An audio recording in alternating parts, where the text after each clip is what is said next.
અમરેલીના મોટા લીલિયા વિસ્તારમાં ખનીજ ચોરી સામે તંત્રએ કડક કાર્યવાહી હાથ ધરી છે। ગુપ્ત બાતમીના આધારે મામલતદારની ટીમ અને પોલીસ સ્ટાફે મોડી રાત્રે સંયુક્ત ઓપરેશન હાથ ધરી દરોડા પાડ્યા હતા।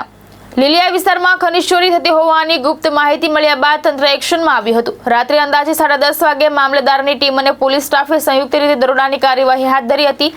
ખનીજ ચોરી અટકાવવા માટે હાથ ધરાયેલા મોડી રાતના ઓપરેશનને કારણે ખનીજ ચોરી સાથે સંકળાયેલા તત્વોમાં ફફડાટ ફેલાયો હતો। તંત્ર દ્વારા સમગ્ર વિસ્તારમાં તપાસ કરીને આગળની કાયદેસરની કાર્યવાહી હાથ ધરવામાં આવી છે।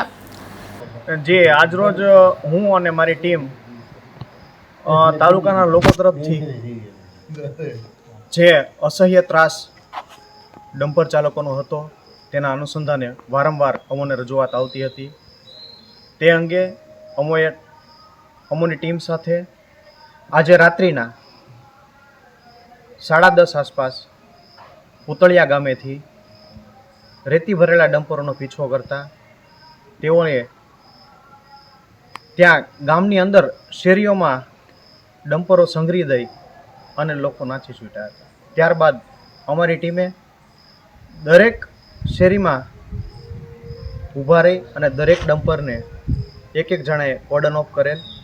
એમાં મારી ટીમ, હું અને સાથે પોલીસનો પણ સહકાર રહેલ છે, કેમ કે 112ને તાત્કાલિક આટલા બધા ડમ્પરોને એકસાથે પકડવા એ પણ અશક્ય હોય, એટલા માટે પોલીસનો પણ સાથે અમે સહયોગ માગેલ છે અને તેઓ દ્વારા પણ અમને હેલ્પ કરવામાં આવેલ છે।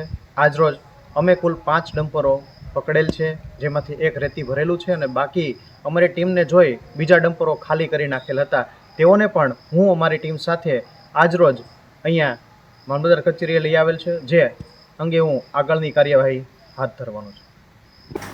સરફરાજ ખોખર, દ્રષ્ટિકોણ ન્યૂઝ, અમરેલી।